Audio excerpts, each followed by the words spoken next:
Well, what do we watch? Comedy? Drama? Soap opera? I don't care. Anything but wrestling. Ricky, wait a minute. Let's not watch television tonight. Not watch television? What else is there to do? Oh. What do we watch? Let's see what's on, huh? Okay. The Ed Sullivan Show will not be seen tonight, so we may bring you the following special program. Rachel, hurry up. It's almost on. We're going to miss it. I'm dear. I'm trying to fix it. There it is. There it is. CBS presents 50 Years of Television, a golden celebration with your hosts, Walter Cronkite, John Laroquette, Carl Reiner, Jane Seymour, and Kermit and Miss Piggy, featuring the greatest moments and stars in television's first 50 years. Tonight's program is sponsored by new Head & Shoulders Dry Scalp Shampoo. Helps protect your scalp's natural moisture balance. Now sit back and relax because tonight is a really big shoot. I wonder what people did before television. They made dolls out of corn cobs and stared at fire. At today's main viewing screen. Captain Video and his Video Rangers. Hey, Ralphie boy! Norton! To the moon, Norton! He's been monitoring your TV for years. My favorite is, Lucy, you can't do the show. Ricky, Babaloo!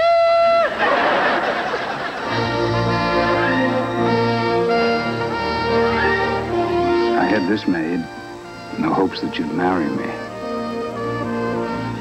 Besides, I like older men, especially older men with some distinction. You have distinction. Old chum, I've been bitten by the bug. Showbiz? Yes.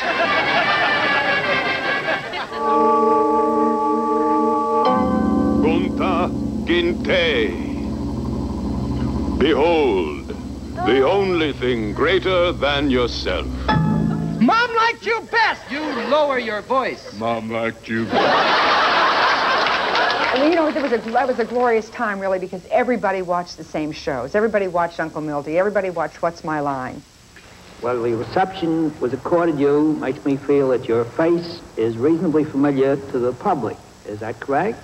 Well, sir, I just don't know.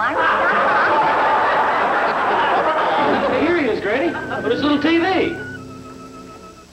Doctor, how do you fix what's wrong with me? Do you give me some pills? We may have to operate on you, Janie. There he goes with the operation. They don't know how to cure nothing, so right away they want to cut something out. You know all those rotten things I've said to you? And all those nasty little tricks I played on you? Yes. I'd like to get well and do them all over again.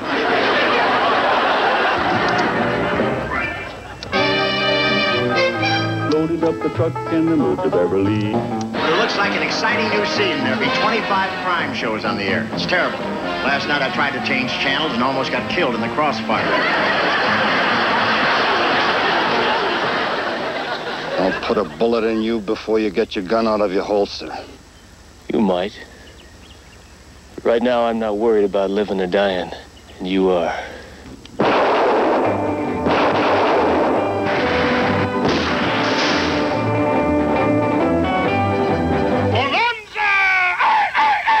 First time we did a television show.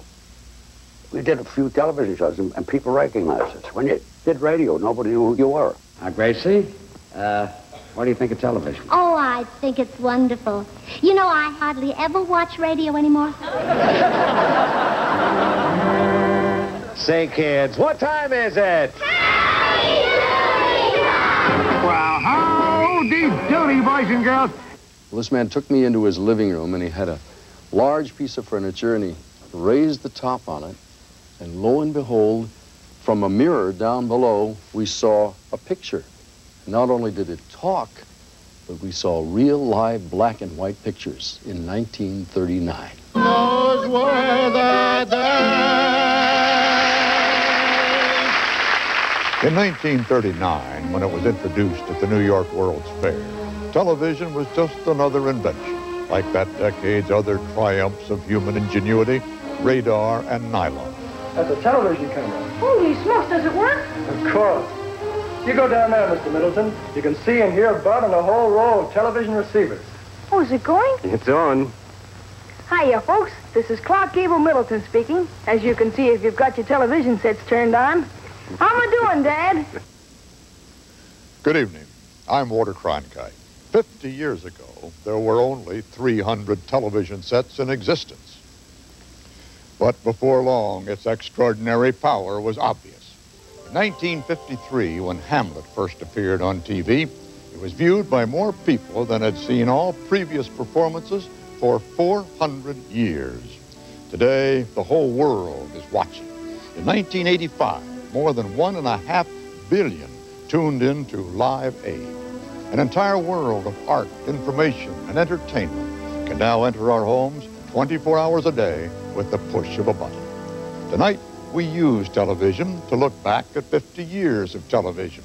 We've sorted through this vast record of our common history for the past half-century to bring you images of profound joy and sorrow, of great humor and great drama. We think that in the next 2 hours, you'll be amazed how much you've forgotten that you remember.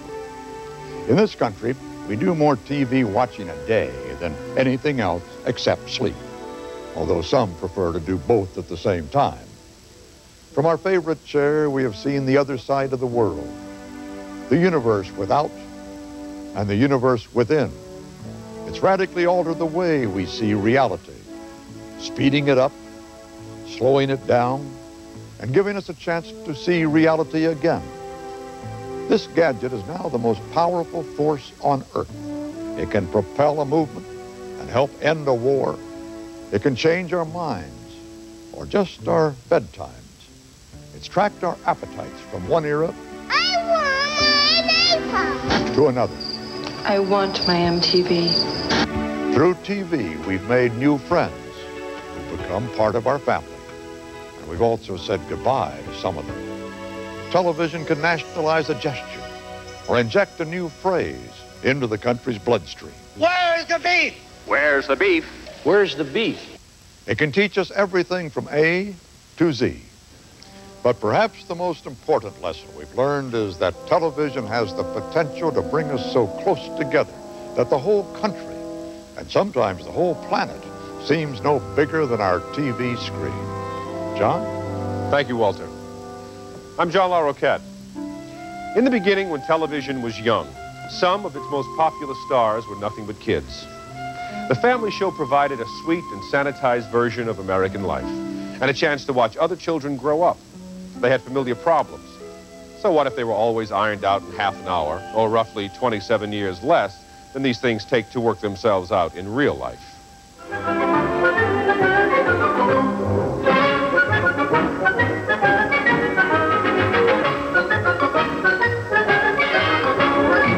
Oh, these ridiculous TV family situation shows. Now, you're growing up. You have to face reality. Well, if I have to face reality, why shouldn't she? Don't you see, Rusty? Make-believe is the most important part of childhood. And the imagination that goes into it is kind of a special blessing.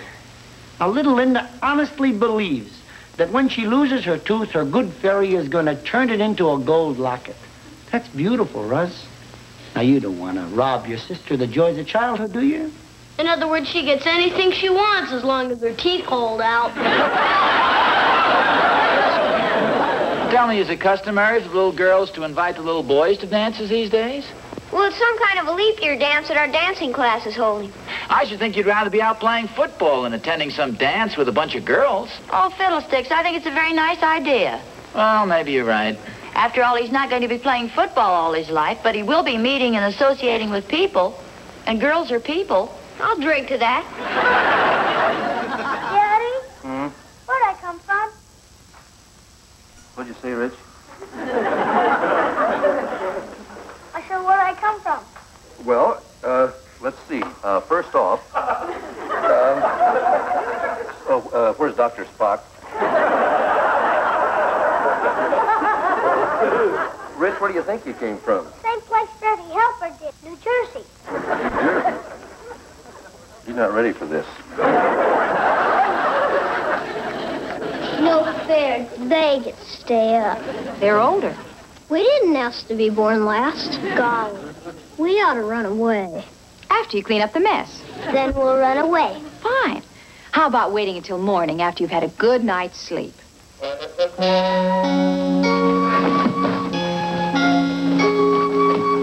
we can watch the sexy movie. Bye, Mom. Barbara Jean Cooper. Bye, Mom. Hold it. Next pot, close the door. Julie told you. Yes, thank God. And what is all this about the pill? I'm not on it. I just want the guys to think I am. If they think you are, you'd better be. Shouldn't be embarrassed to talk about sex. It should be something that we can talk about together. Thanks, Mom, but sex and mothers just don't go together. Chip, mothers have sex. Oh, man. As a matter of fact, it's a prerequisite for the job, and it's something we ought to be able to talk about. Okay. What do you want to know? Oh, God, why me? Move. This is the beginning of a lot of really wonderful things in your life. Yeah, cramps. Well, I'll admit that's one of the highlights, but I'm talking about a part that's even better than that. Name one good thing that could come out of this whole mess. Okay, I'll name 3. Okay, Becky, DJ, and what's that other kid's name? You know, that real kind of bratty one? What's Mom. Her name? No, it's not Mom. It's, what is it? Darlene. Yeah, that's what it is. Darlene. Thanks, Mom. Could you go now? Yeah, one more thing. Watch out for those mood swings. Hey,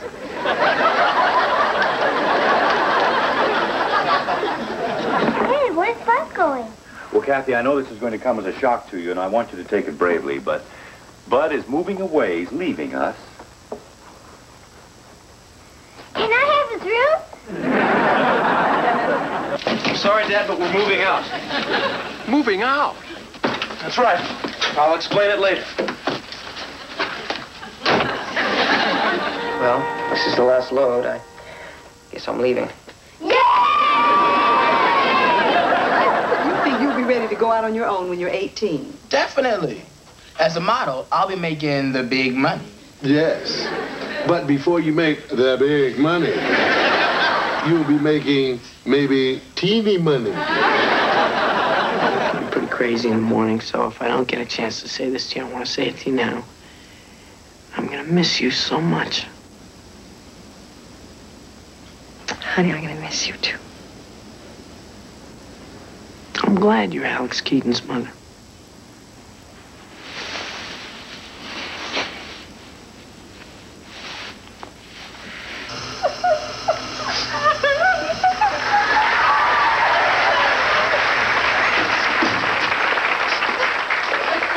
Excuse me, is something wrong?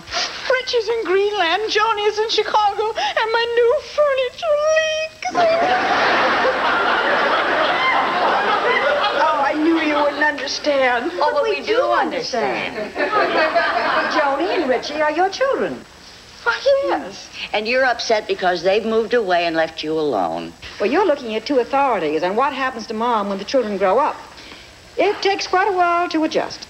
Your children have started on a new phase of their lives, but so have you. And you have to make the best of it. But I have. I've made my own bathtub decals, and I've learned how to bronze baby shoes at home, and I've turned old spoons into valuable jewelry. Hey,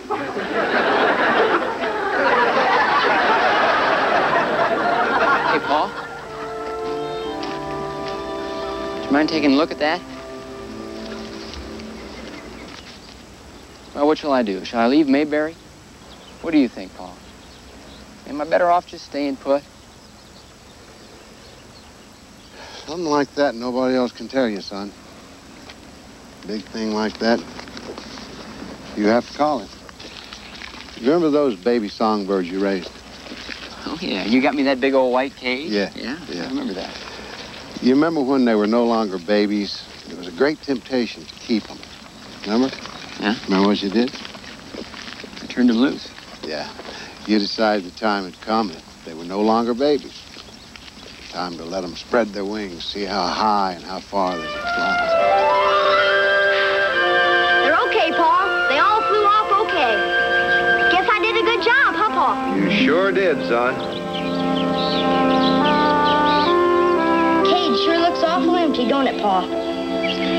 Yes, son, it sure does. But don't the trees seem nice and full?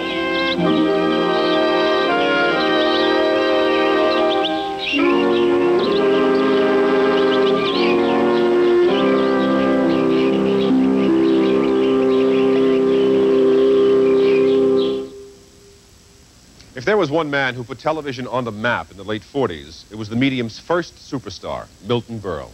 In 1948, his show captured 80% of television's early audience, and the sale of television sets more than quadrupled. And now, ladies and gentlemen, introducing America's #1 television star, who is the apple of his mother's eye, Milton William Pell Berle!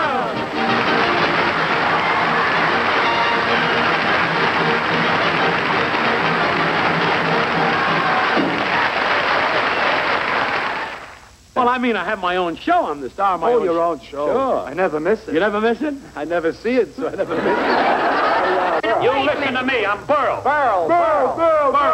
Two Berle eggs.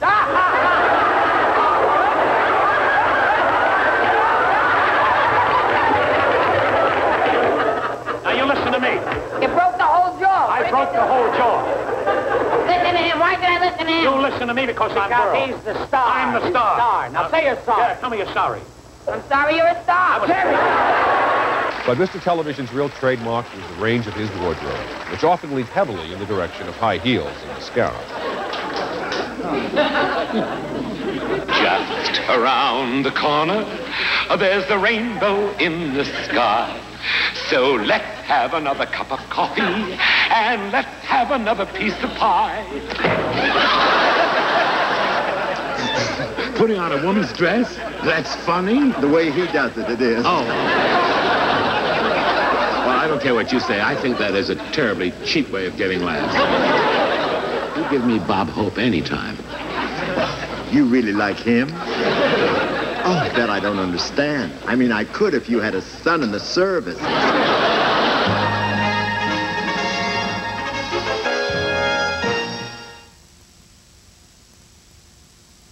It's not fair.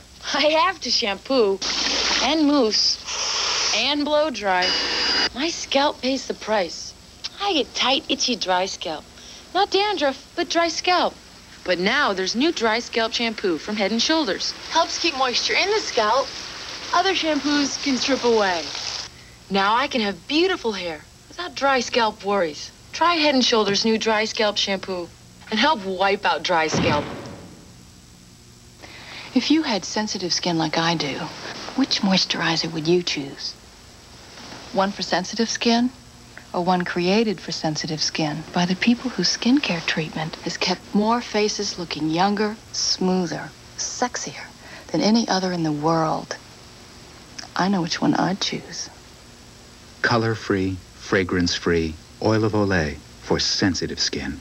Grow old gracefully? Are you kidding? Is your shirt a pain in the neck? Are your unmentionables sometimes unbearable? Maybe you have sensitive skin, and your clothes are trying to tell you something. Well, now there's new dermatologist-tested Sheer Free, a detergent free of dyes, free of perfumes, so your clothes are free of the residue that can irritate sensitive skin. So next time your washing is rubbing you the wrong way, don't change your clothes. No, change your detergent. It's McRib time at McDonald's. Grilled pork and that sassy sauce. Add fries and a Coke and you're talking chomp, but only for a limited time. The good time, great taste of McDonald's. McRib chomp. The coach has to stay ahead of the game, so I just got a new improved fruit and fiber. Time out. What's this crunch? Oats. Crunchy oat clusters. Great tasting fruit, fiber, and now oats. What a lineup! Post Fruit and Fiber, now with oat clusters. Dr. Doctor, coming to CBS Mondays. Uh-huh. Good evening. I'm Kermit the Frog. Now, over the years, many legendary... Piggy, Piggy, what are you doing? Well, Kermit, are we not introducing the segment celebrating the art of terpsichore?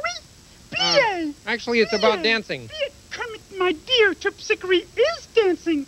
Plie. 1, 2, 3. Well, Piggy, 2, 3. could you stop that terpsichoring back there and help me with this introduction? Oh, Kermit, consider me a visual aid, a vision, if you will. Yes, but... As a matter of fact, Kermit, now is the time for my coup de grace. A triple plie, double entendre, and a 1.5 Mitzi Gainer. Watch out, I gotta get a running start. Yeah, but Piggy... Here we go. Plie, double entendre, and Mitzi Gainer! Piggy, look out! Where were we? I think your Mitzi Gainer's a little rusty. Yeah, whatever. Go ahead, read it. Over the years, many legendary dancers have performed on television to the delight of millions. Here now is just a sample of some of their great performances.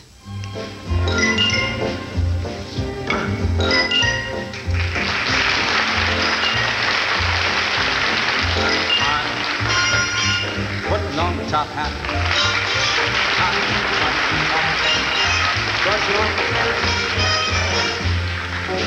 I'm doing up my shirt front, putting in shirt and stud, polishing my nails. I'm stepping out, my dear, to breathe an atmosphere that simply reeks with class.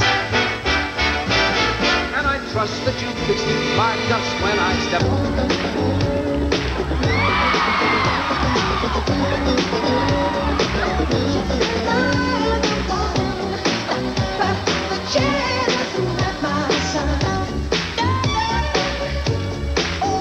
Once in love with Amy, always in love with Amy.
and wear your buckle shoes.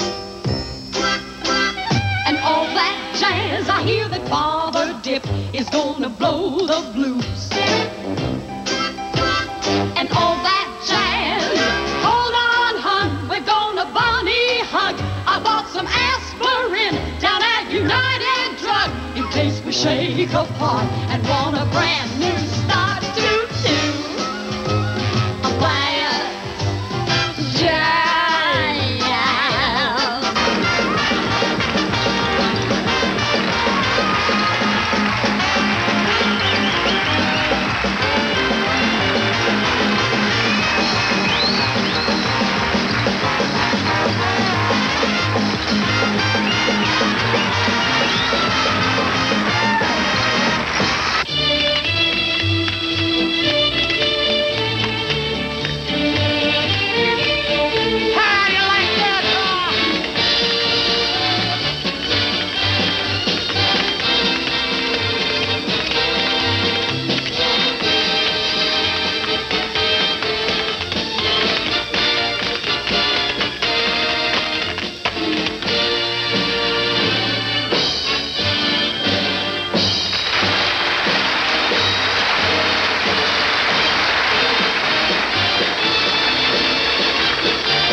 Piggy, and as one of TV's great comedians, I am here to pay special tribute to one even greater than moi, if that's possible. From the very beginning, Carol Burnett was special.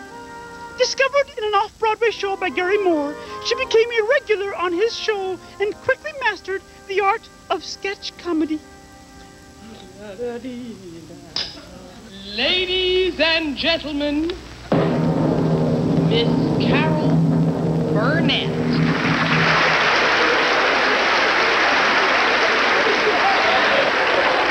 Cinderella, What? did you lose a shoe last night? I wouldn't be surprised. Now a toast from Princess Marianne of Moravia. Morovia. Moravia. To Dr. Henry Spencer. Long may he live. Then in 1967, she got her own show. For the next 11 years, the Carol Burnett Show was the most successful variety show on television, garnering Emmy after Emmy.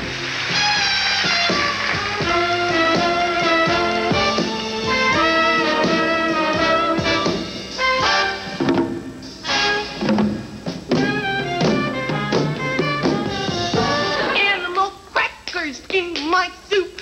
You remember that one? Oh, I'm afraid not, Shirley. That was a little before my time. That wasn't very nice. Jane Withers said something to me once in a movie that wasn't very nice. And you know what happened to her? No. My fairy godmother changed her into a plumber.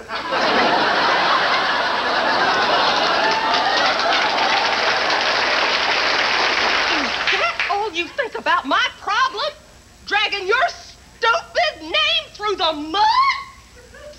Don't you care that your little baby daughter is on the verge of a nervous breakdown? She's in the bedroom. Yes, with my lover. No, madam, you are with a bedbug. That's our trademark. Yeah. Yes. Trademark, Billy Bedbug. Bedbug? You expect Nora Desmond to appear in a film with a bedbug? Never! Unless, of course, my name goes above the bedbug. In recent years, serious roles have proven her versatility and earned her even more accolades. Whether dramatic or comedic, Carol Burnett's talent and timing have made her one of the most enduring stars in television's history. Seems we just get started, and before you know it,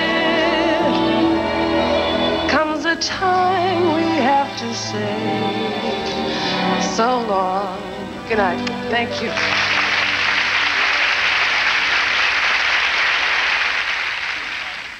The most watched show of the 1960s was the last episode of The Fugitive.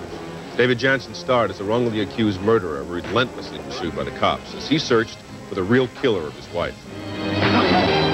You killed her, didn't you? You killed my wife, didn't you? Didn't you? Didn't you? You killed her? Yeah, I killed her. Why? Because she wouldn't let me go. Like to claw my eyes out. I didn't mean to hit her so hard.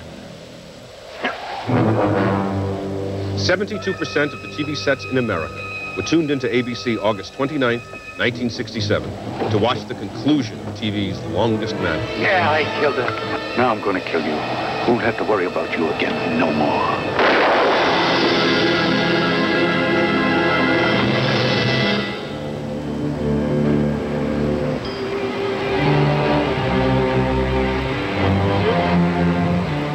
Television has always had this thing about bad guys, and the good guys who go after the bad guys. Crime may not pay in real life, but you can bet there's a reason that year after year, the sound of gunfire can be heard on almost every television channel.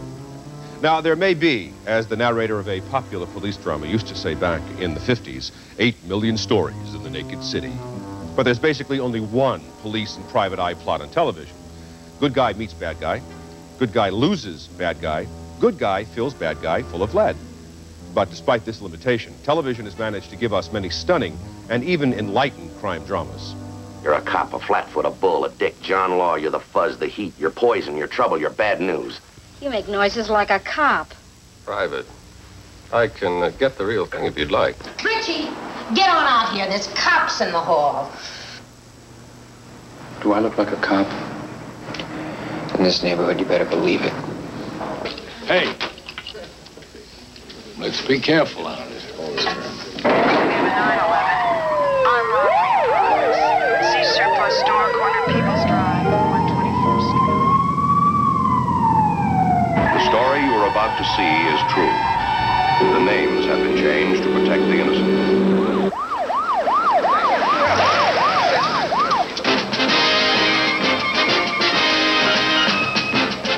Surprise, Leon. I mean,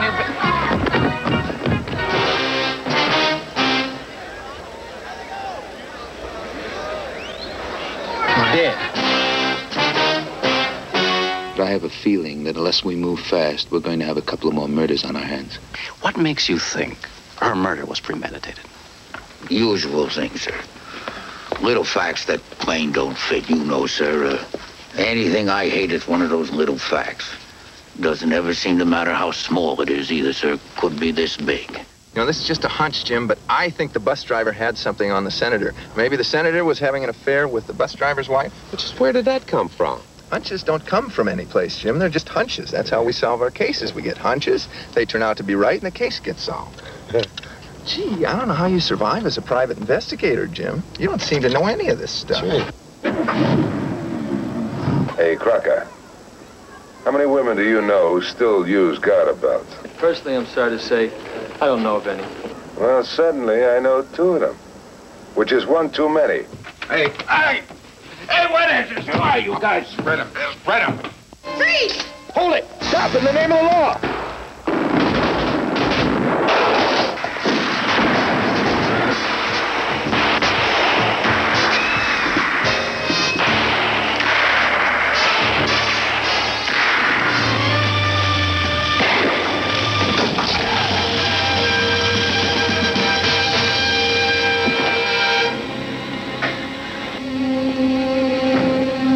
Don't stand there with your mouth open. Cuff them. Oh, don't want to hurt you. Come on. Stand up, please. Wait a minute. Last time I looked, self-defense still held water in the New York Penal Code's khaki. Yeah, we'll tell that to a judge. What's so funny? I've only heard lines like that on television. Ow! You see, crime does not pay, not even on television. You must have a sponsor. Here is ours, after which I'll return. How much longer? 2, 3 days. Weeks. On a morning like this, you're not thinking about your new Minute Maid. Mom, where's the glasses? In the cabinet. Where's the cabinet? Minute Maid Pulp Free is for people who love orange juice but just don't like the pulp. More, please. Sure, pal. Mr. Picky wants more. What? Oh, nothing. There's always a Minute Maid that's just right for you. Bye, honey. Bye, Dad. Bye. See you tomorrow. Minute Maid Pulp Free. The minute you taste it, you'll know. These are oats. Something you've been hearing quite a lot about lately. But while some cereals turn oats into processed oat flour, new Oat Bake from Kellogg's uses only whole oats. Then we simply bake them with nuts, raisins, and spices for the first cereal that combines the goodness of whole oats with the goodness of baked taste. New Kellogg's Oat Bake, the whole oat cereal with the crunchy baked taste.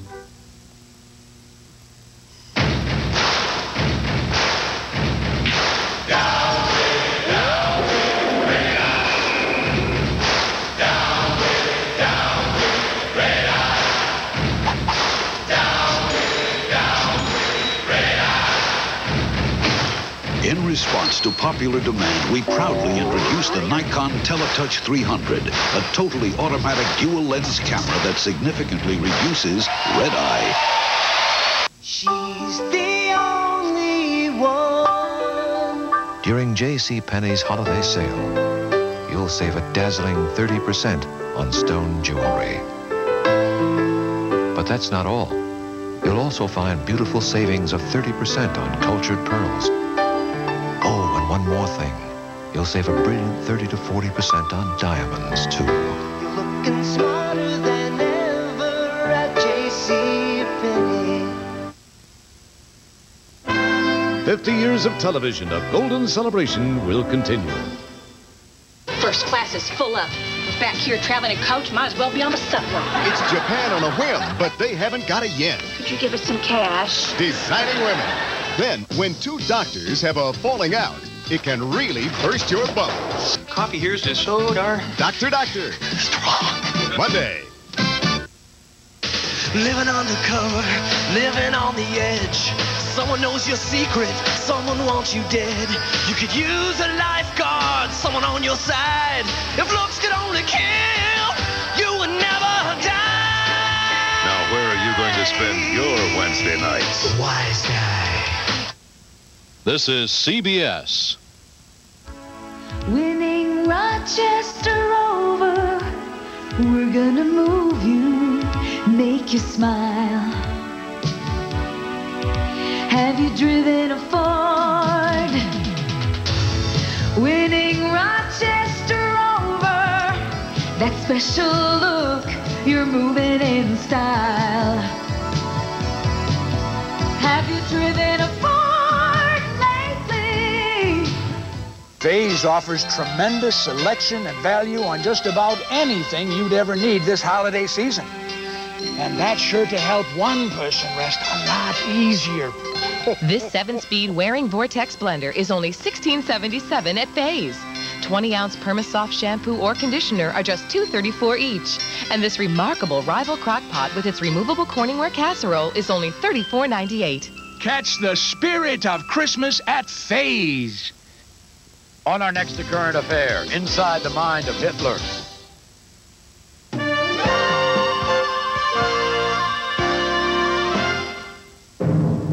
And now, here he is, Ed Sullivan.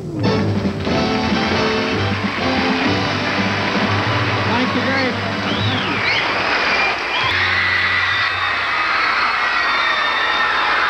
Ed Sullivan. He wasn't pretty and he couldn't sing or dance or tell a joke, but he worshiped talent in others, valuing established performers and newcomers alike. I remember it well. So I turned away from it, and I wound up going down the road 50 miles an hour sideways, which is a beautiful sight, because you look out your front window and you see trees going by you this way, and you look out the front and things are coming at you, and I hit a tree. So I said, well, I don't want the cops to catch me here. You know, I jumped out. I tried to push it away from the scene because I've got 5 moving violation tickets in my glove compartment, and I don't want the cops to fine me with that because they're like savings bonds. You know, the longer you keep them, the more they mature. By giving every member of the family something to enjoy on Sunday nights, he put together the longest-running primetime show in television history. He was the master of masters of ceremony. Now, in our audience tonight is one of the fine singing stars of Broadway, now starving. And he was one of the most imitated men in show business. Thank you very, very much. Welcome to our Tish the Town Shoe. Well, this time I've got a really big one for you. Really big. Really big. Oh, now leave me alone, will you? But in Sullivan's fast-paced show, there was always time for great moments of quiet beauty, such as this exquisite performance by the Bolshoi's premier ballerina, Maya Plesetskaya.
I'm Jane Seymour. Drama existed for thousands of years before television. What television accomplished in its infancy was to make live, quality drama, much of it original, available even to those who lived hundreds of miles from the nearest theatre. Before television had time to develop many of its own unique forms, like the situation comedy or the adult western, it excelled in transferring the power and passion of drama from its ancestral home on the stage to a small window in our living rooms. Much of the drama was pure gold, unadulterated by flashy technique or special effects, and it drew on a wealth of young acting, writing, and directing talent, as it continues to do today. In the 50s, as many as 400 plays per season were produced in New York. Paddy Chayefsky's prize-winning drama, Marty, starring Rod Steiger, was one of them. Marty! Mama, please, I'm going to stay home and I'm going to watch Sid Caesar. You're going to die without a son. So then I will die without a son. Marty, put on the blue suit. Mama, the blue suit or the gray suit, I'm a fat little man, a fat, ugly little man. You're not ugly. That's what I am. I'm ugly, Marty. ugly on Mama. Marty. Please, now, would you please leave me alone? Now, what do you want from me? The cops ain't likely to catch up with us, at least not for a while. So we can all be quiet and peaceable and have a few beers together and listen to the music. Let there be killing. All evening long, I've had a feeling of destiny closing in. You thought you could escape it and skip off to the Phoenix Biltmore, but we know better. That's what the stars told me, and perhaps they know that carnage is imminent, and I'm due to be among the fallen. It's a fascinating thought. Let's skip it. Happy days. The flourishing new medium was an excellent training ground, despite star salaries averaging just $300 a show. How do I reconcile hitting old men and hating starving children with any kind of logic? Well, we could park somewhere. It's very late. Is that the only reason you won't park? No. Afraid of the big bad halfback? No. Couldn't be because of Billy Dieter. No. So you ever say yes to anybody? No. Swell. I stood it, didn't I? Didn't I stand it? Backbites, the runarounds, the dirty deal. I stood it. Oh, yeah, the Pop, you got a great town here. You know, you might think about talking to my sister May again. She's stronger than she looks. Wiry, you know. You weren't betting that queen for yourself. You said that was wedding money. Now, if I did that, it'd be just like my dealing against a woman. My luck would go sour inside a week. So you just better take it back, huh? No, sir, I lost it fair. Thanks. Take it. And a piece of advice with it. Don't ever gamble again. By 1960, television drama had succumbed to the lure of Hollywood and the convenience of videotape and film. However, even in a new climate, productions have continued to address the vital issues of our times. Okay, Francine, let's go through this again. You waited till Mickey fell asleep. Is that right? Right? Yes. Then you took the kids out to the car, right? Then you got the gasoline out of the garage and you came back into the house, right? And you poured the gasoline around the bed and then you lit a match and ran to the car, right? Right? Yes. Okay, the kids were in the car and they were scared and crying and you started driving away. Francine, what were you doing? Where were you going? I ran for my life. I ran for the life of my kids. Francine, did you premeditate and plan the death of your husband, Mickey Hughes? No. How could you have done that? You know as well as I do what's going on out there. I'm sorry, Michael. You're sorry, and I have AIDS. All this time I thought we were safe because we had each other, because we were together. We'd be protected. I could have gotten this because of you. We don't know that. Then how else? How else? I want you to pack your stuff and get out. We were in New York, in bed, just like this, remember? We got up, went to the window, looked for the bomb. Didn't happen. It's not going to happen now. Nah, people are crazy, but not that crazy. Okay.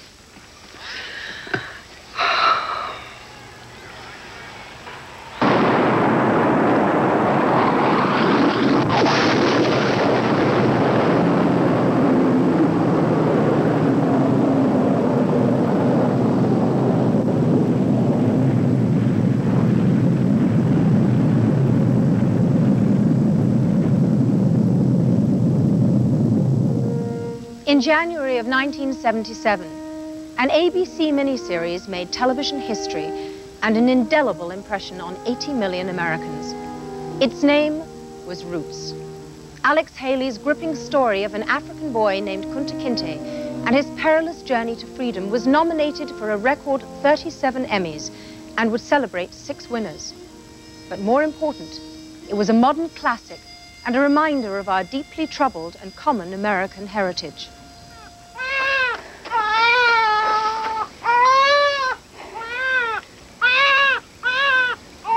It will give him a very good life.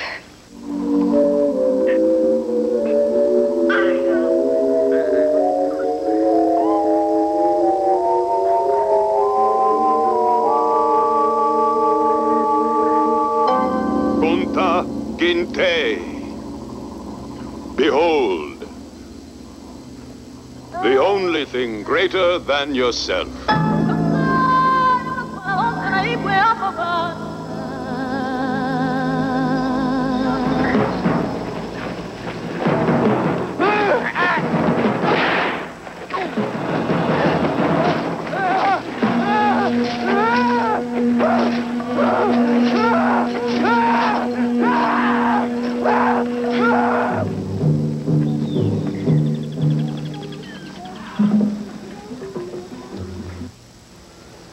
Still have 2 sons, Vinta. But now one is forever outside your embrace.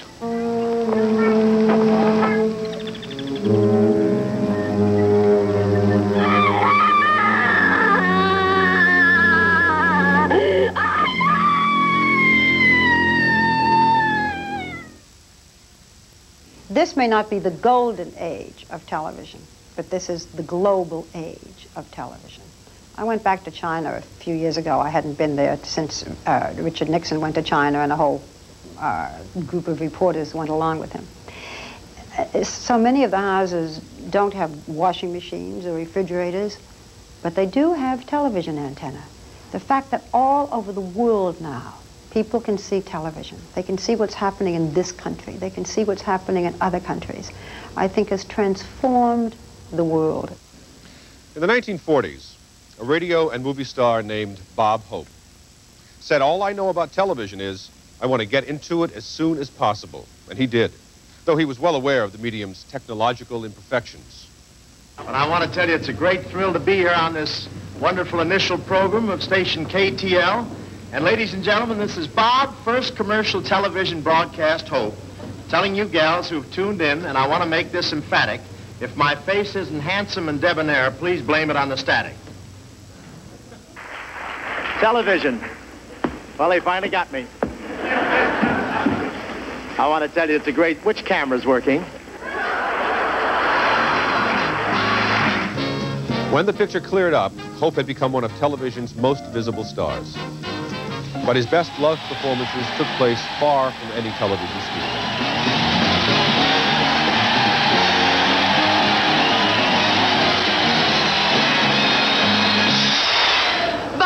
You'll forgive me for saying this, but I think you've got a lot of courage. How do you mean?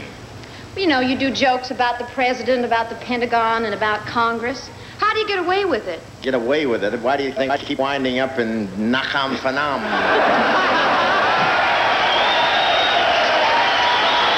Very happy to be back here. Achu Kuchi. Kuchi, that's Vietnamese for you want it, you can have it. Here we are in West Berlin, ladies and gentlemen. West Berlin, that's a PX surrounded by Russians. Nice to be here at On Cave. Nice spot. Keep the motor running, huh? Hey, we're thrilled to be here at Osan Air Base, Korea. Osan, that's Korea for take it and stuff it. I miss Saigon. It's such a friendly city. I'll never forget the time a total stranger walked up to me and handed me a grenade. Are those ours?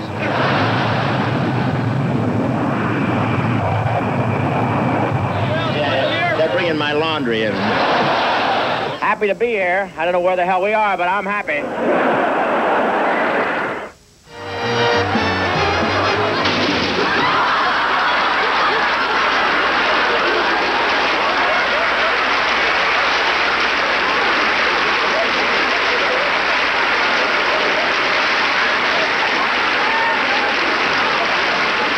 We'll be back with 50 years of television right after this.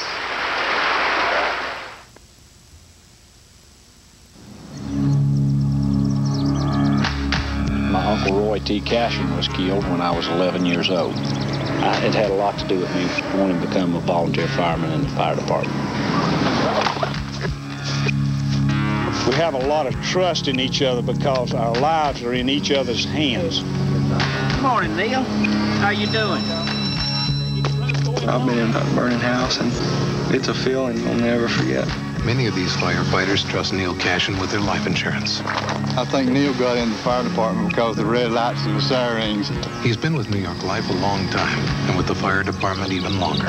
If he's in a building with you, you don't have to worry about him leaving on you. New York Life, the company you keep.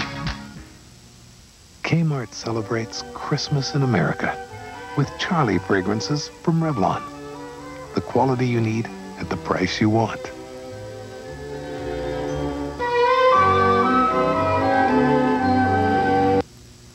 So what'd you use? My checkered-faced framing hammer. In New Britain, Connecticut, people don't talk about the weather. You use a checkered-faced framing hammer? Where was your curved claw finish hammer? You see, since 1843, New Britain's been the home of Stanley. But I got him a Stanley handsaw last year for his birthday. And if local conversation revolves around tools... Hey, fellas, look at this. Whoa. It's only because we make tools worth talking about. Stanley's 12-foot power lock tape rule, huh? How to build a Christmas fire. 1. Roll up your sleeves. 2. Get down on your knees. 3. Use a little paper. 4. Strike the perfect match. 5. Step back and feel the heat. This Christmas, light a fire with diamonds.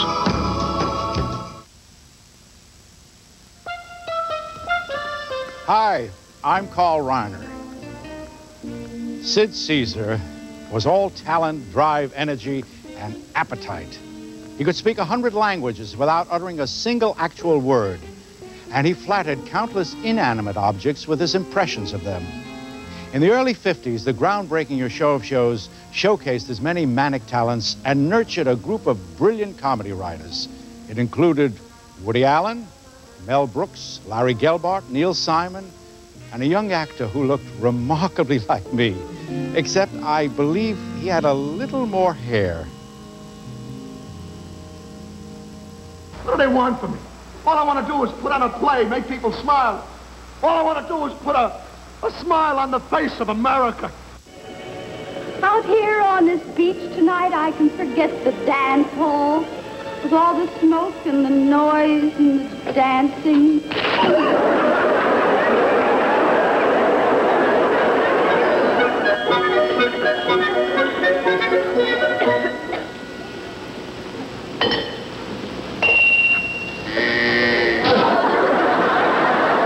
Jet propulsion is pressure in an object, you see, and when that pressure escapes, it thrusts the object forward, see? What do you mean? Like pressure comes, understand? You understand? But if I put a resistor there, I get pressure, see? I go, see, I go back like that. See, I go back like that. But there has to be a motor that drives the resistor. A motor. So it goes, understand? Then there's an escape valve in case you get too much pressure. Understand? So jet propulsion is somewhat like this.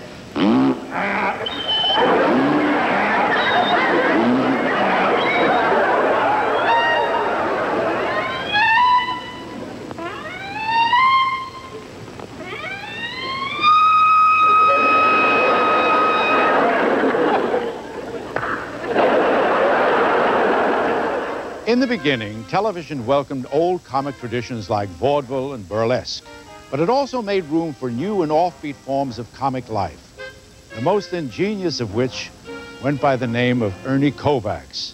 He was the first great TV comic to anticipate Marshall McLuhan's dictum, "The medium is the message." For Kovacs, the medium and the way it could toy with our senses was one of its most important messages. Somebody seemed to have slipped a little fish into my martini.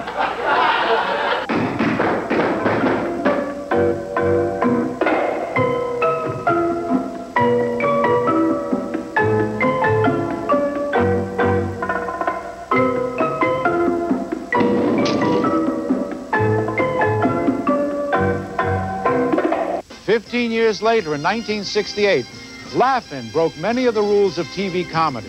But in America, in cultural and political turmoil, sat still long enough on Monday nights to make it the #1 show in the country during the first 2 seasons. Oh, Miss Ormsby, do you recognize true love when you see it? Well, Miss Ormsby, do you recognize deep devotion when you see it? Miss Ormsby, do you recognize a concussion when you see it?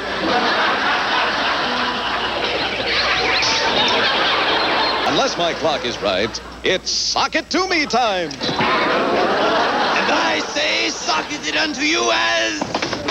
Who would dare sock it to me?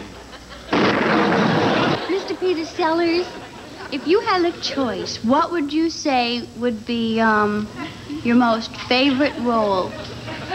A blueberry muffin.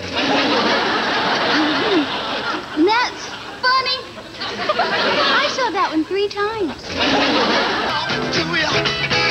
On a dusty road, good Lord, I got a truckload.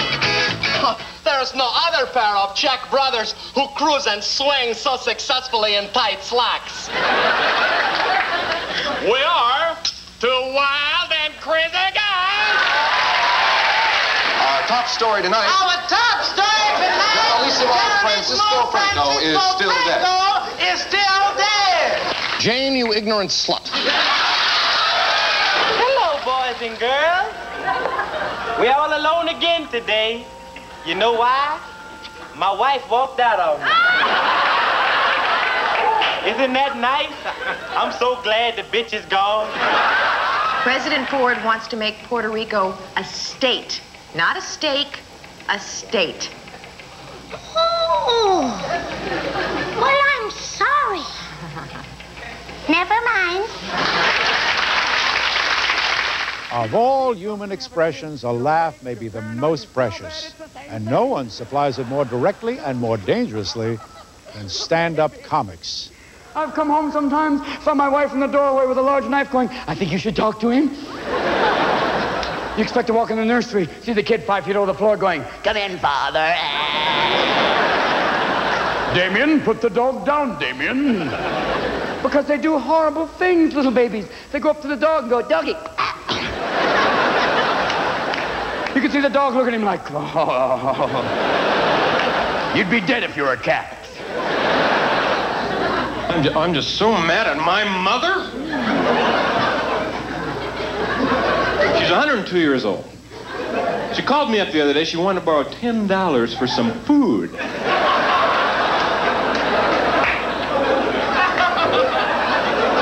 Hey, I work for a living.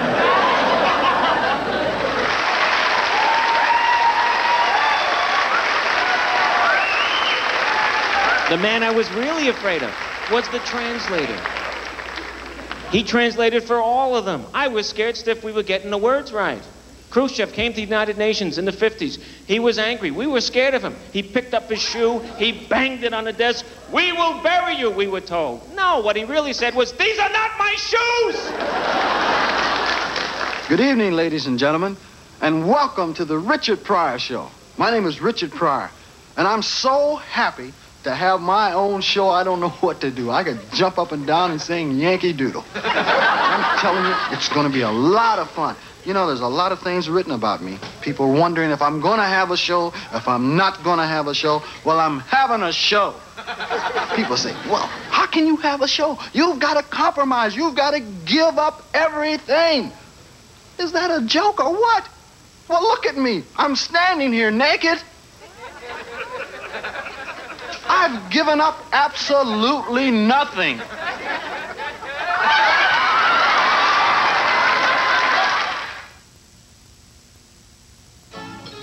The painting, Renoir. The vase, Ming. And the wine, Chateau Marmoset. Still going. Nothing outlasts the Energizer. They keep going and going. The Volvo 240 has built a reputation for surviving accidents, and we at Subaru have always been impressed by that. So we gave the new Subaru Legacy wagon unibody construction, like the Volvo 240. But unlike the 240, the Subaru Legacy is available with full-time four-wheel drive and anti-lock brakes. Because the best way to survive an accident is not to get into one. Adam, I have to tell you, that fig leaf, it does nothing for you. It's comfortable? Okay, what should I wear? A totally new kind of brief. These new ribbed whites from Fruit of the Loom. Ribs for Adam. That's cute, Eve. More than cute. The new ribbed cotton fabric, it moves with you. It's more comfortable. It's nice. And the new cuts trimmer. It hugs my body better. Most tempting thing since the apple. Somebody say apple. Repeat America. With our new ribbed whites. We're Fruit of the Loom. Just imagine what little Tommy Edison might have made with Lego toys. Tommy Edison, you've got the craziest imagination. What does that thing do anyhow? It can record and play back sound. Record and play back sound? That's the silliest thing I ever heard. That's the silliest thing I ever heard. Lego toys. Toys that build imagination. Daddy, smell my flowers. Oh, my sinuses. When sinus trouble strikes, reach for Nasatine. Watch as... Still going. Nothing outlasts the Energizer. They keep going and going. 50 years of television, a golden celebration will continue. Monte. Dad! It's a Murphy Brown family reunion. Surprise! But with one too many moms for Murphy. Murphy, you finally got the baby brother you always wanted. Colleen Dewhurst and Darren McGavin guest star on a special one-hour Murphy Brown. Why is he crying like that? He wants to be breastfed. Oh, God. They're back in action, heavier than ever, stronger than ever, and oh, yes, funnier than ever. The cadets are back in Police Academy. Citizens on Patrol. Do we get to pack heat? Steve Guttenberg, Bubba Smith, and Bob Goldthwait. Police Academy 4, Citizens on Patrol, Tuesday. From CBS News, this is Health Watch. High blood pressure often means taking medication for the rest of your life. In a moment, a surprisingly simple way to prevent it. There's what inside this cold reliever? Liquid. New Comtrex liquid gels. Liquid cold medicine inside an easy-to-swallow gelatin shell for relief of all these symptoms. New Comtrex liquid gels. The all-new way to get fast Comtrex relief. Some 10 million Americans have blood pressure in the high normal range, putting them at risk for permanent high blood pressure. But new researchers found that relatively small changes in lifestyle, cutting down on fat, salt, and alcohol, losing weight, and getting more exercise can reduce that risk by more than half. Another study advises that men at risk for high blood pressure should avoid caffeine before facing mental challenges. I'm Dr. Bob Arnott for Health Watch. This is CBS. Funds World is making an incredible offer. For a mere $100 purchase on a Wacky Wednesday or Freaky Friday, you get your very own personalized mood ring. Or a mini glow-in-the-dark accordion. Free, free, free, that's fun. Introducing a truly incredible offer from Faze. Bring us your film and get a free second set of prints or a free roll of Faze film. Plus, you'll also receive up to 37% larger prints at no extra cost. And this offer is good every day of the week. So now, every day is free day at Faze. Introducing the convenient new Crisco baking block. It makes a light and flaky pie crust easier than ever. It's easy to use, no mess to measure. And like the famous blue can, always blends easily because it's not kept in the refrigerator.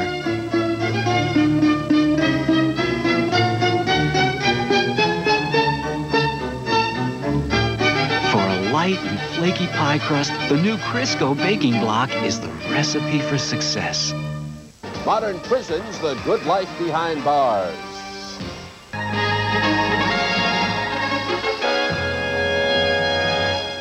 I felt the power of television the day of the Kennedy assassination and after that, the Kennedy funeral, because this was a country that was united in grief. And for all of us to watch that funeral gave us a chance to express our grief and to feel it, and we were united as a country.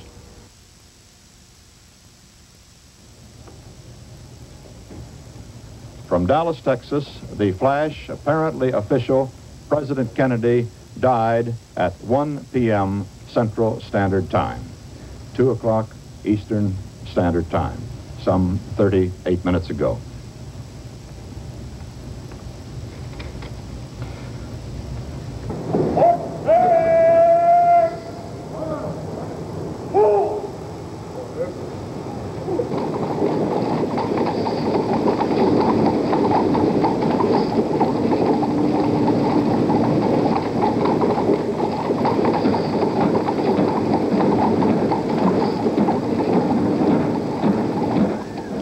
In the wake of President Kennedy's death, the nation gathered around the television set, united in grief, consoled and transfixed by unforgettable pictures.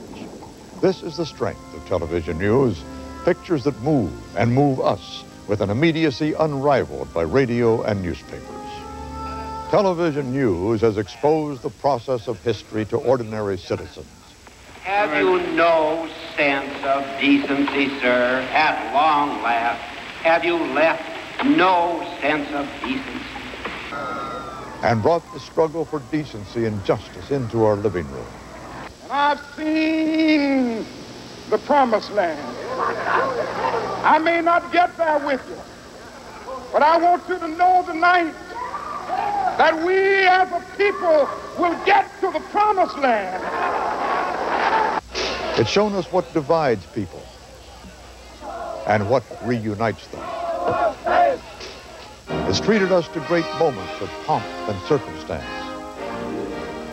But it's also taught us that national destiny sometimes comes out of the barrel of a gun. Television news has transformed newscasters into celebrities and even cast them in supporting roles in the historical process. But don't push me. Take your hands off of me unless you plan to arrest me. Perhaps nowhere is television's power more evident than its effect on politics. The question really is, which candidate and which party can meet the problems that the United States is going to face in the 60s?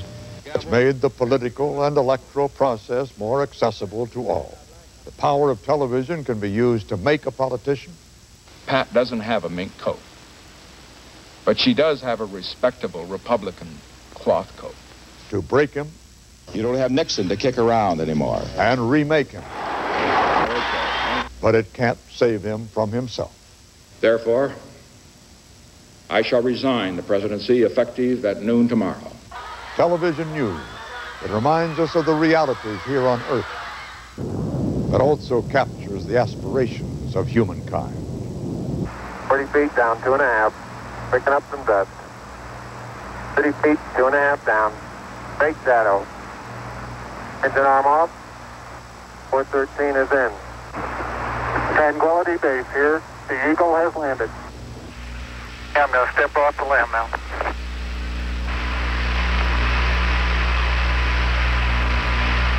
That's one small step for man, one giant leap for mankind.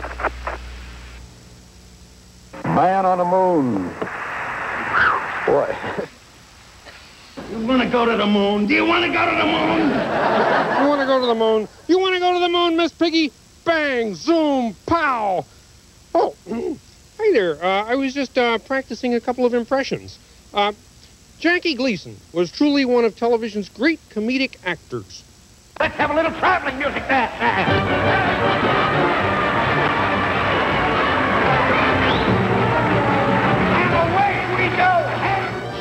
And though he was a man of many characters, he will always be remembered for his hard-headed, soft-hearted bus driver, Ralph Cramden, on The Honeymooners.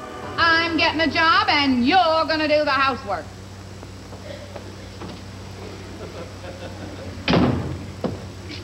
Ha, ha, hardy, har, har. Har, har, hardy, har, har. You hear that, Alice? Har, har, har, har, hardy, har, har. I'm afraid to see you laughing at that. It's a good move. Get out! Get out! You ready? All right, go ahead. Here we go.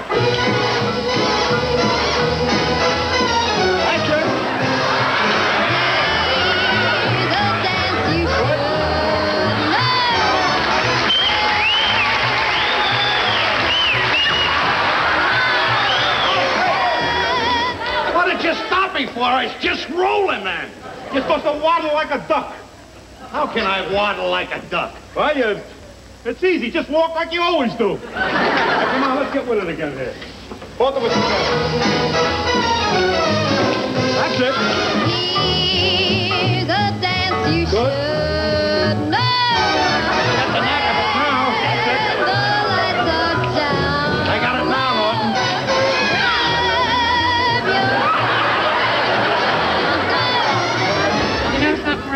What? I learned something tonight, too. Yeah, what? Well, I learned that I don't even mind growing old, as long as you and I grow old together.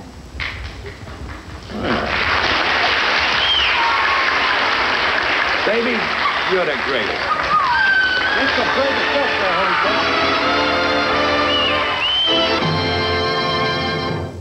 Okay, John, let's kill that light over there and, Bernie, let's move the piano a little closer to the stage, okay? Hey, Piggy, give me some rim light. Piggy, what's going on here? Oh, I'm getting ready to do my song. Watch out, watch out, watch out. But Piggy, you can't do a song right now.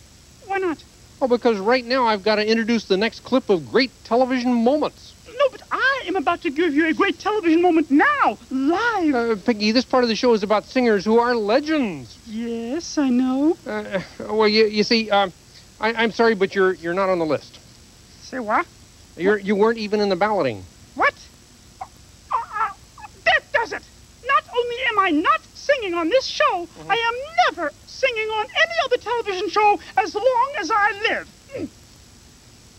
Well, there you have it, folks. Another great moment for television.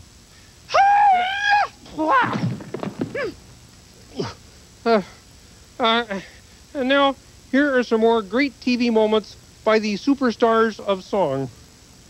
Oklahoma,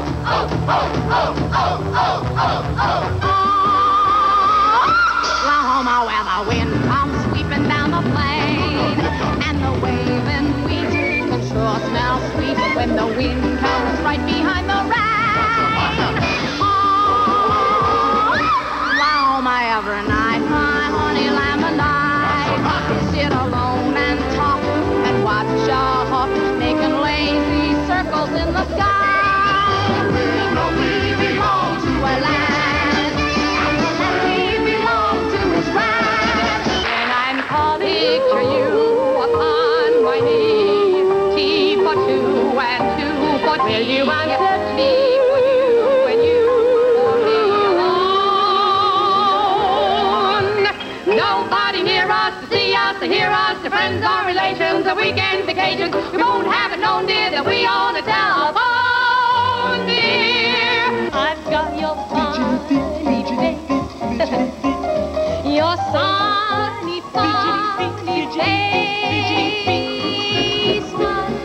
Oh boy, I'm lucky. Smile, I'll say I'm lucky. You should care for me. This is my lucky day, and it's awful nice. Now I'm in clover, paradise, so glad all over. It's what I long to see. I wanna shout hallelujah,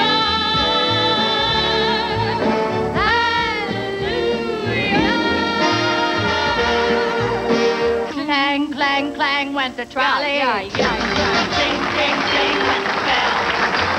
Sing, sing, As he started to leave, I took hold of his sleeve with my hand, and as if it were planned, he stayed on with me, and it was grand just to stand with his hand holding mine to the end of the line. Find your fortune falling all over town. Be sure that your umbrella is up beside the downy. I'll trade them for a package of moonshine and flowers. Moonshine. If you want the things you love, you must have showers. When you hear it thunder, don't run under a tree. There'll be pennies from heaven for you and me. The force of evil plans to make you its possession. And if we let it destroy everybody. We all must take precautionary measures. If love and peace you treasure, then you hear me when I say that won't happen to us, and we got no doubt. Too deep in love and we got nowhere to hide, and the message is clear. This could be the year for the real thing. No more will you cry, baby, I will hurt you never. We started in this one, in love forever. We can ride together, Making love with each other.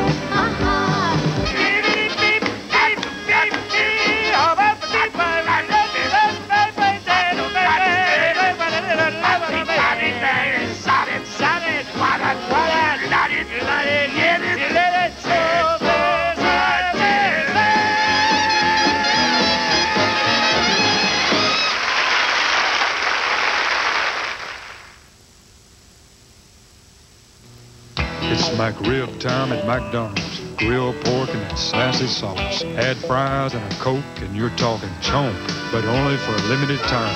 The good time, great taste of McDonald's. McRib chomp. What happens when you add Clorox bleach to soft scrub cleanser? Ooh, the label turns green. And stains come clean.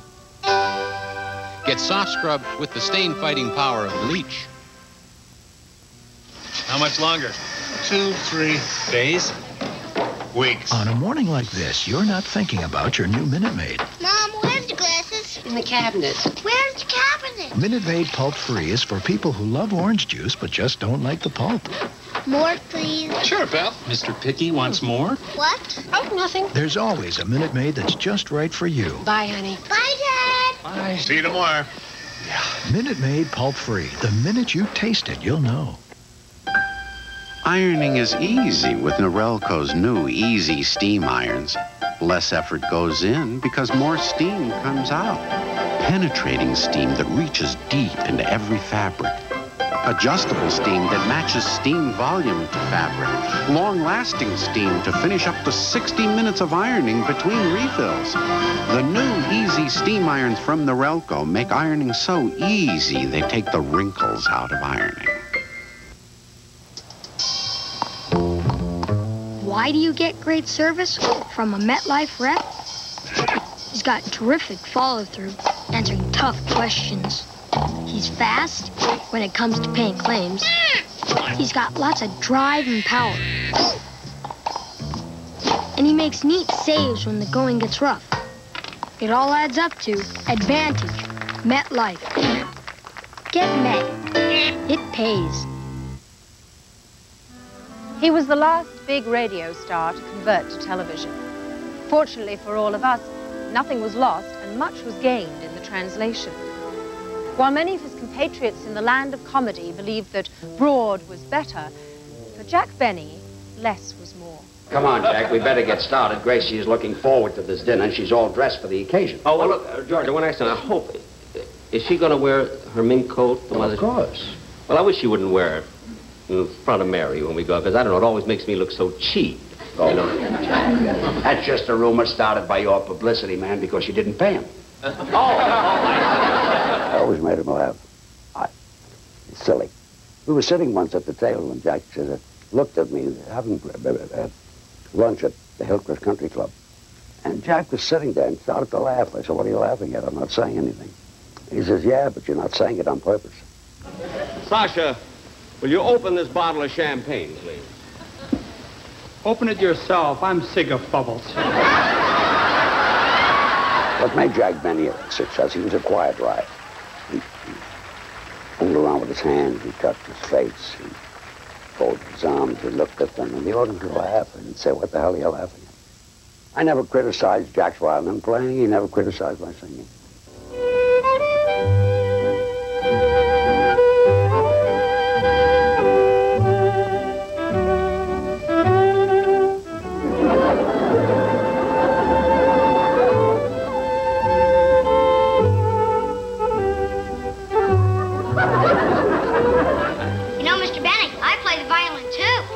Oh, really?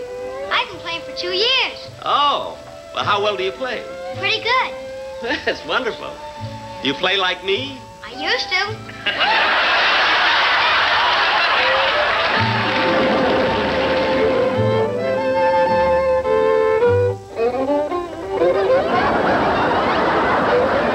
Fool around with me, sister. Is that your muscle, or are you still plugging Jello?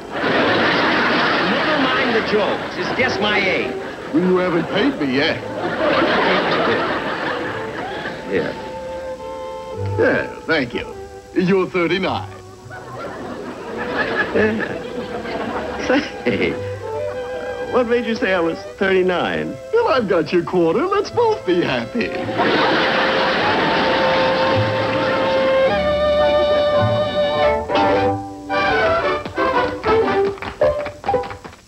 In the history of TV courtroom dramas, thousands of actors have taken the stand.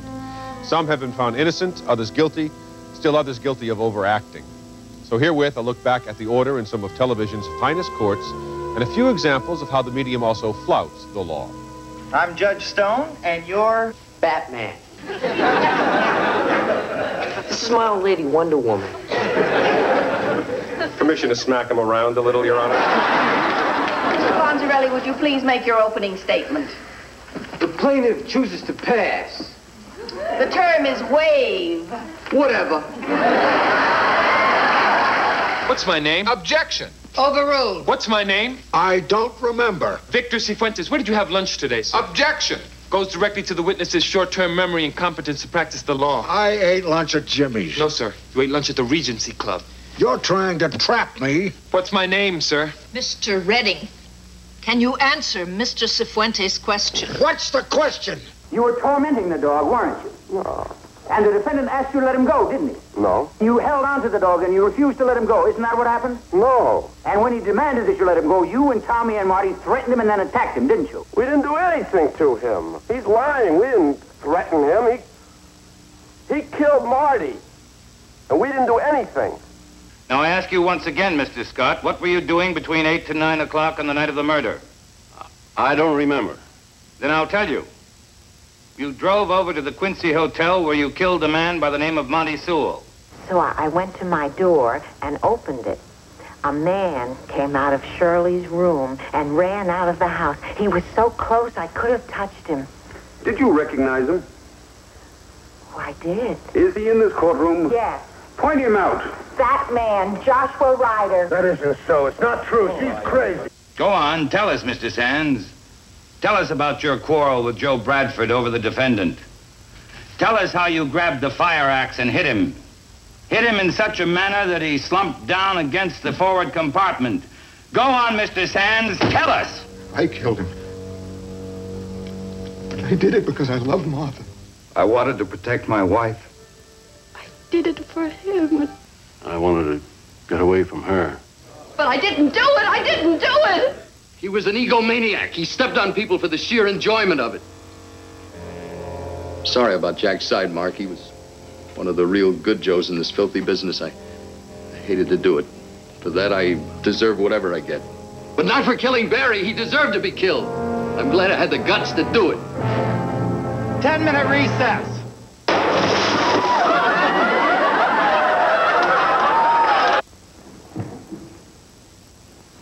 Fellas?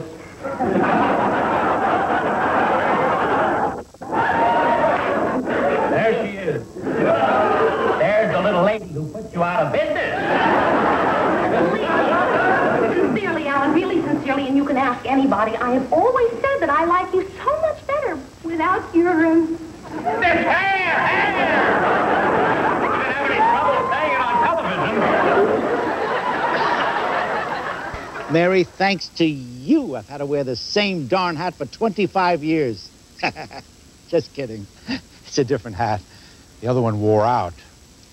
You know, Mary Tyler Moore began her television career dancing in a commercial with a large kitchen appliance. It was not an auspicious debut for someone who would later come to symbolize female independence for millions of Americans. Then it was on to a highly successful tour of domestic duty as Laura Petrie on The Dick Van Dyke Show. But finally, in 1970, Mary Tyler Moore went to work for WJM-TV in Minneapolis and almost single-handedly removed the social stigma from the phrase single working woman. She was tough and tender, and for 7 years, she had us in the palm of her hand. Every day's a holiday with Hot Point. I'm Happy Hot Point. I lied to you. Oh, Rob, all these years we said we'd never lie to each other. And I lied to you. What? Sex female? You couldn't have lied about it.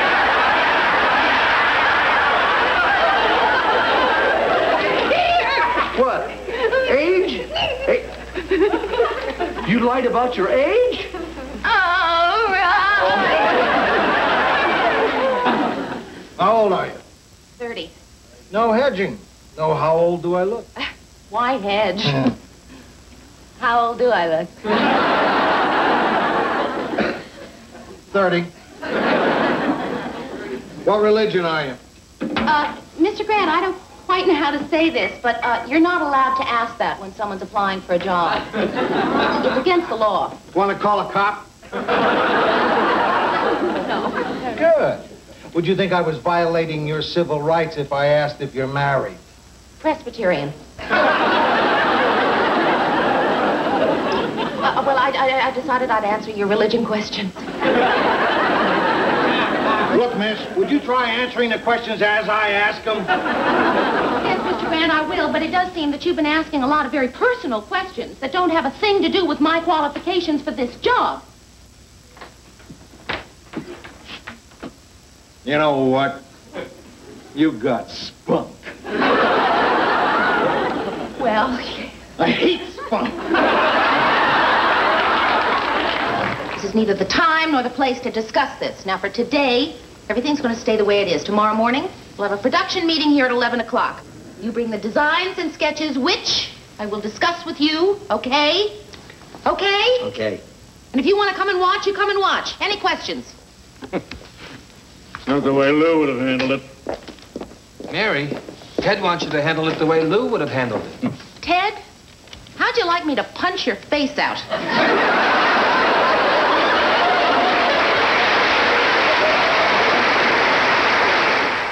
No one was laughing in the spring of 1980 when J.R. Ewing of Dallas was shot by an unknown assailant in the second most watched television show of all time. J.R.'s assailant would remain unknown for several months, piquing the world's curiosity. Who's there?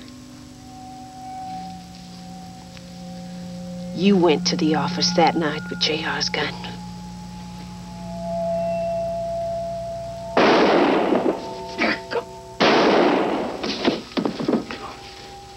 It was you, Kristen, who shot J.R.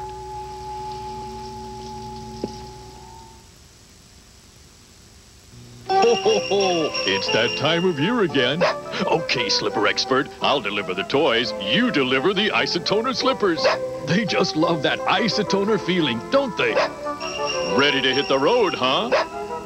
Isotoner comfort slippers for women and girls with unique four-way stretch that gives tired feet the feeling of a massage. And now when you buy the gift of comfort, we'll give you a gift. A plush and cuddly slipper expert. Absolutely adorable and absolutely free. Ho, ho.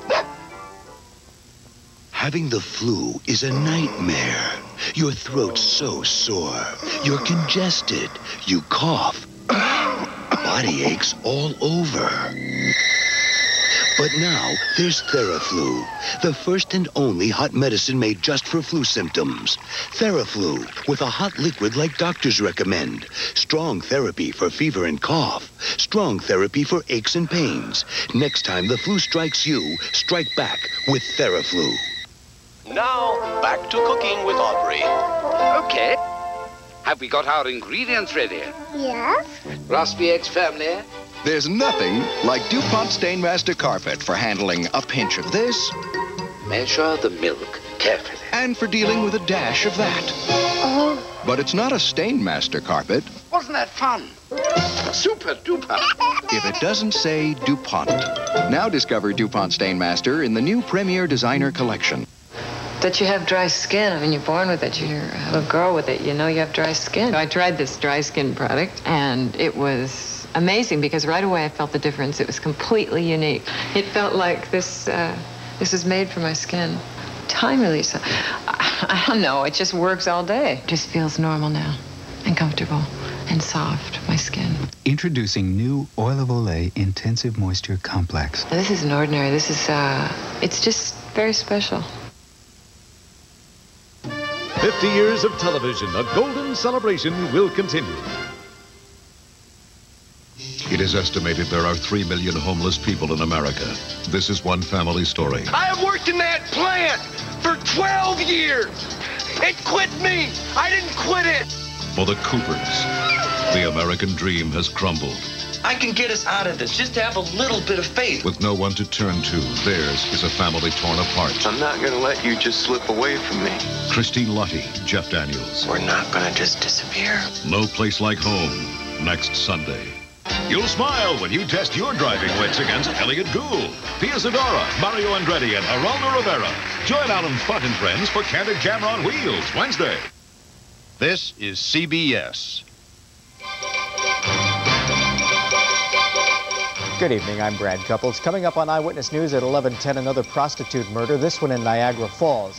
And those who headed home for the holidays head back out again, facing travel delays. Now this.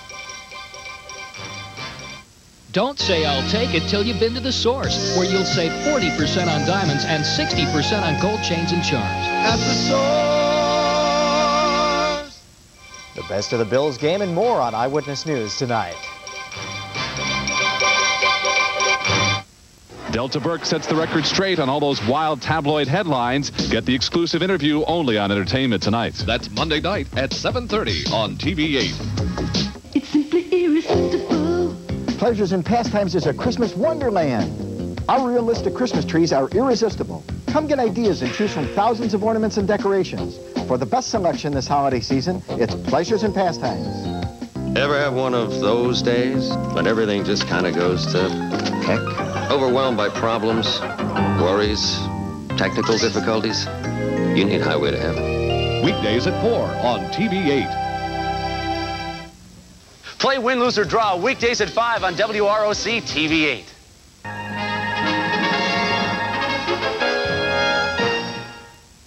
On January 19th, 1953, life imitated television. While Lucy Ricardo gave birth on an I Love Lucy episode that had been filmed earlier, Lucille Ball gave birth for real to Desi Jr. at a nearby hospital. The TV version of the blessed event was the most watched television program of its time.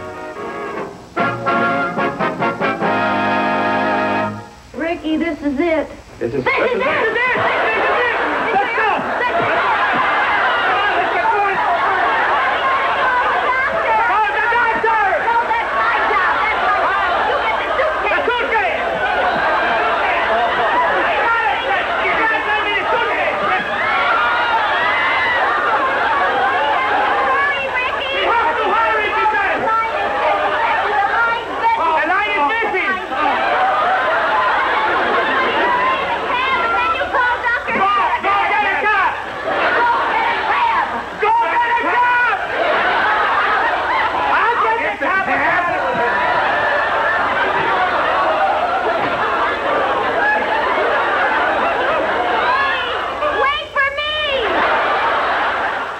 wonderful about Lucy was that she could do everything funny. She could laugh funny, she could cry funny, she could get scared funny, she could be suspicious funny, she could betray funny, she could anticipate funny, she could do everything she could do funny. Among television's long list of wacky wives, Lucille Ball has no peer. With her husband, Desi Arnaz, she created the most successful show in television history. They also revolutionized the way sitcoms were shot, invented the rerun, and then went on to operate Desilu Productions, the most successful television studio of its time. I Love Lucy was a situation comedy, but the comedy was always about the situation of being human. Lucy and Desi was a marriage made in TV heaven. Our first offering this evening, stop that now, go back and sit down. That's very funny. Now come on out of there. As our first offering this evening, we present... Lucy, I said come on out of there. As our first offering this evening, we present that inimitable personality, that talented performer, that versatile entertainer, Lucy Ricardo. So you think that it's fun to be funny? Just a barrel of laughs night and day in a world that's eternally sunny, with a life that's no work and all play. Just because we can make it look easy doesn't mean it's a carousel ride. So we cackle and crow and go on with the show, although we are dying inside. Comedy is a serious business. Comedy is an art. Comedy is a matter of miming and timing and playing a part. When you're frantically trying to please, sweating bullets and down on your knees, and you see your career disappearing in smoke, comedy ain't no joke.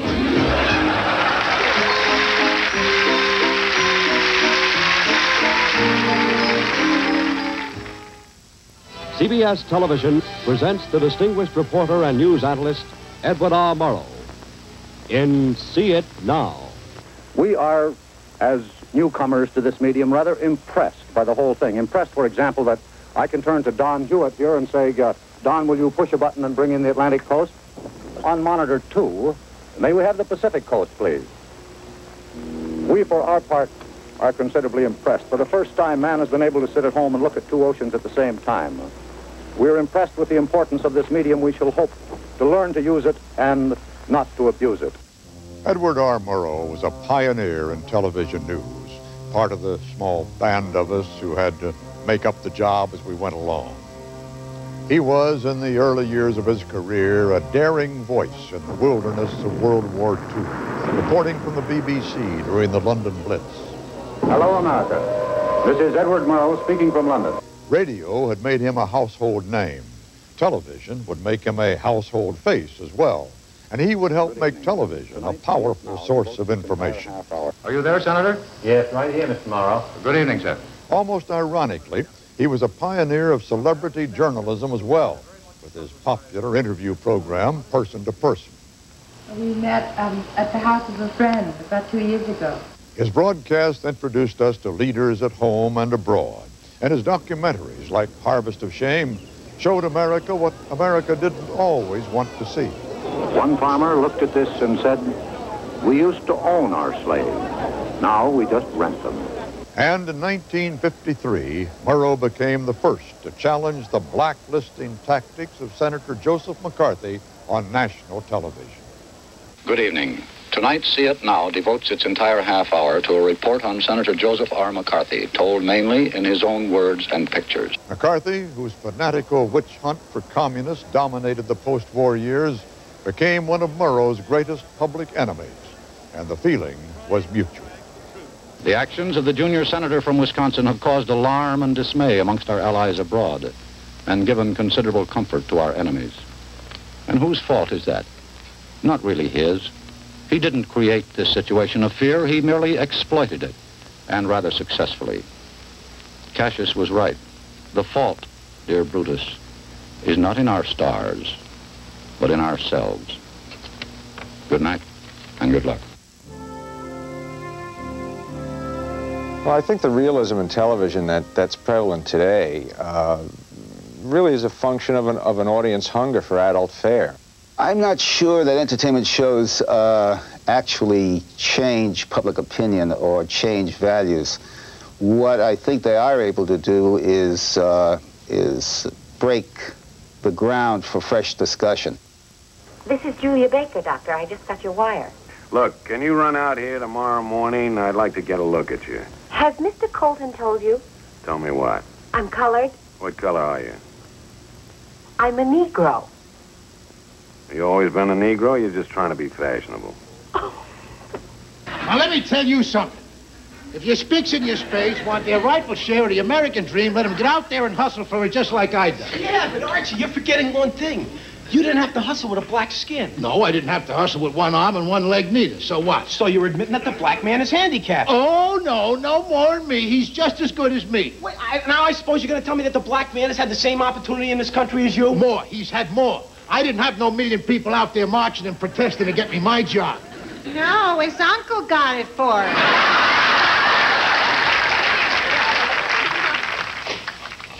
I've watched guys die almost every day. Why didn't I ever cry for them? Because you're a doctor. The hell does that mean? I don't know. If I had the answer, I'd be at the Mayo Clinic. Does this place look like the Mayo Clinic? Look, all I know is what they taught me at command school. There are certain rules about a war. And rule number 1 is young men die. And rule number 2 is doctors can't change rule number 1. I can't believe that. I mean, if hospital people are going to act that way, how can they expect the public to behave any better? What I want to know is how'd you guys get so smart? Well, we read. Oh, and I went to see Julia's and my family doctor, and he told me that you can't get AIDS from touching anybody. You can only get it from sex, blood products, and shared needles. I mean, it just stands to reason that if AIDS was airborne, that somebody would have gotten it that way by now. I'll tell you something that makes me mad about the whole thing. You about to get fired up? Just a little. I was reading in yesterday's papers about all these Hollywood producers who are now going to depict people not sleeping around because of AIDS. What I want to know is, what was wrong with not sleeping around before AIDS? I mean, God forbid that anybody would be sexually discriminating because it's virtuous or loyal or classy. No. Now it's as if they found a whole new reason for people to have morals again. You know, I've been thinking. There is no earthly reason for you to go through with this at your age. You know it, I know it, Walter knows it. I don't want you to talk of just... Don't talk about it. I didn't say anything, but now that you mentioned it, it's legal in New York now, isn't it? Oh, of course it is, Walter. Mother, I don't understand your hesitancy. When they made it a law, you were for it. Of course, I wasn't pregnant then. Mother, it's ridiculous. My saying this to you, we're free. We finally have the right to decide what we can do with our own bodies. All right, then will you please get yours into the kitchen? You're just scared. I am not scared. You are, and it's as simple as going to the dentist. Now I'm scared. I didn't know, nobody told me that it cost money to get old. I just figured that was one thing you'd get for free. It isn't. The home costs money, the doctors cost money, medicine costs money. You know, I always thought it was sad. I outlived my whole family. But I never knew it was going to be a punishment. Ida, I know it's rough by yourself. I count my blessings that I have my Dorothy to look after me. But you can't give up. People care. They really do. Good people won't let this kind of suffering go on. You just gotta hang in there till tomorrow. Sophia, it is tomorrow.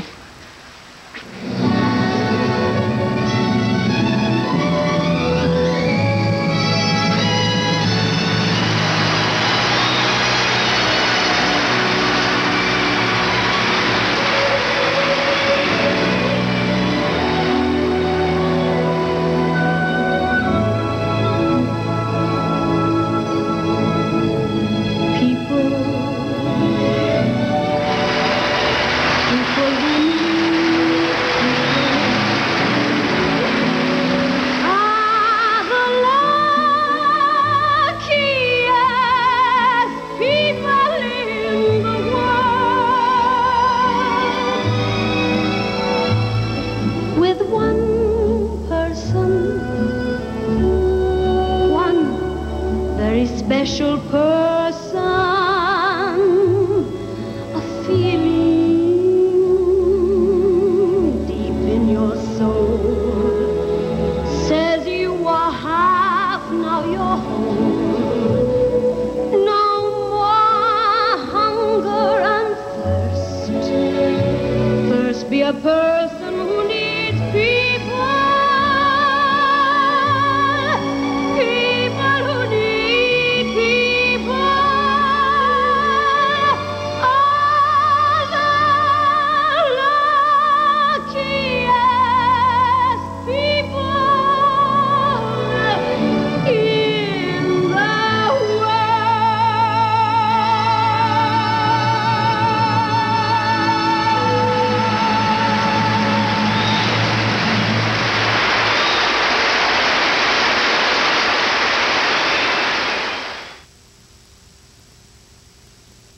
Whose underwear is under there?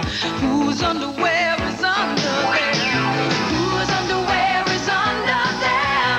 Fruit of the Loom, 'cause it fits. Under more men's clothes, you'll find the fit of pre-shrunk cotton fabric, the full-cut comfort, and guaranteed quality of Fruit of the Loom. Whose underwear is under there? Fruit of the Loom.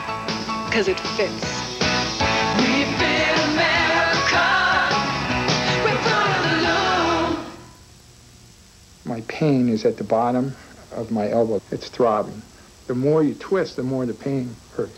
When I get a pain like that, I will take aspirin. Today, Richard Mazzancini is trying extra-strength Tylenol gel caps. For pain like his, why take aspirin or ibuprofen when nothing works better than Tylenol gel caps?